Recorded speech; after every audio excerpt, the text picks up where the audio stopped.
Chairman ছিলেন রাজ্য বিধানসভার বিরোধী দলের নেতা।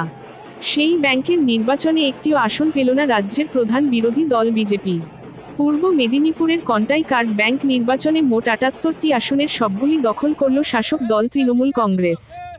সমবায় নির্বাচনে প্রতীক থাকে না, তবে অংশগ্রহণকারী রাজনৈতিক দলগুলির প্যানেল থাকে।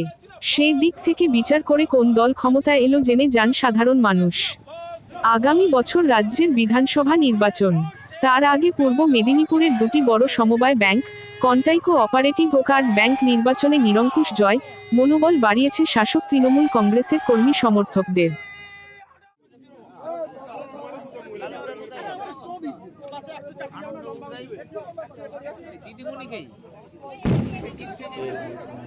সমস্ত স্তরের কর্মীদের কাছে অত্যন্ত গৌরবের ব্যাপার।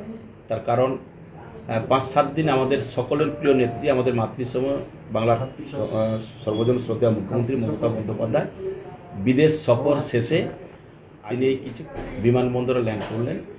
আর তার কাছে এই সুখবরটা পৌঁছলো, কাঁথির তার সহকর্মী সহযোদ্ধারা কাঁথি কার্ড ব্যাংকের নির্বাচনে মানুষের সহযোগিতা নিয়ে ৭৮টি সিটের ৭৮টা সিটেই তৃণমূল কংগ্রেস বিজয়ী হয়েছে।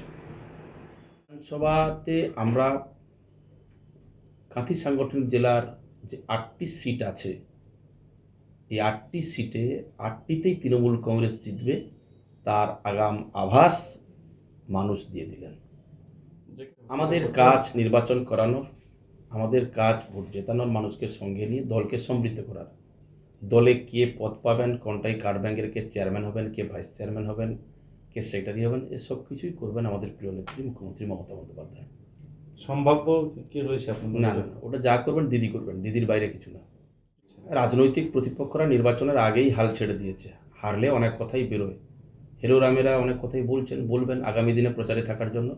ওদের কথায় কান দিয়ে লাভ নেই। কন্টাই কার্ড কোঅপারেটিভ ব্যাংকে তারা এই সংখ্যায় সেন্ট্রাল বাহিনী এনেছিলেন, সেন্ট্রাল বাহিনী ছিল, ছাপ্পা হয়নি। আবারও তারা গেছিলেন, কোর্টে গেছিলেন, সেখানে হেরেছেন, কোথাও কোনো ছাপ্পা হয়নি। হারলে অনেক কথা বেরোয়। ক্যাম্প করার লোকই তো নেই, তো ক্যাম্প করবে কি করে? পটাশপুর বিধানসভা এলাকার ১ নম্বর এবং ২ নম্বর ব্লকে তো তারা ক্যান্ডিডেটই খুঁজে পায়নি। যে রাজনৈতিক দলের লোক নেই, তারা তো এই ধরনের অভিযোগ করে চর্চায় থাকতে চাইবে। বিগত বেশ কয়েক বছর ধরে শুভেন্দু অধিকারী তিনি এই ব্যাংকের চেয়ারম্যান ছিলেন। গত ২০২৫-এর ৬ মার্চ তার মেয়াদকাল শেষ হয়েছে। Contai cooperative, Contai card bank, Vidyasagar central cooperative bank, এই বিভিন্ন ব্যাংকে তিনি চেয়ারম্যান ছিলেন। তার চেয়ারম্যান থাকাকালীন কন্টাই কার্ড ব্যাংক কিংবা কন্টাই কোঅপারেটিভ ব্যাংক কিংবা বিদ্যাসাগর সেন্ট্রাল কোঅপারেটিভ ব্যাংকের অগ্রগতিতে রুকাবট এসেছিল। নিশ্চিতরূপে আমরা আগামী কয়েক মাসের মধ্যে দেখতে পাবেন এই ব্যাংকগুলি মানুষের সহযোগিতা নিয়ে, মানুষের অর্থকে সুরক্ষিত রেখে মানুষকে সহযোগিতা করার কাজে বিপুলভাবে তারা এগিয়ে যাবে এবং মানুষের কাছে ভালো সাড়া পাবেন।